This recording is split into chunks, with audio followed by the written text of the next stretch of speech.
Heated debate at the state capitol today around LB 810. The bill would allow doctors to deny specific services based on their personal beliefs. Yeah, the legislation would only apply to non-emergency situations and is procedure specific, not patient specific. Medical professionals who support the bill say they felt forced to perform procedures against their beliefs.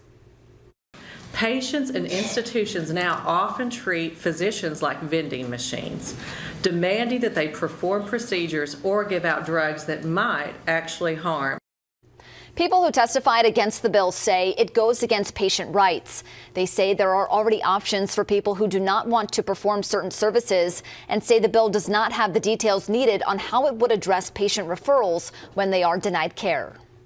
This bill creates a situation where a provider could impose their personal beliefs on someone and not provide additional access or help to getting additional access. That's our concern.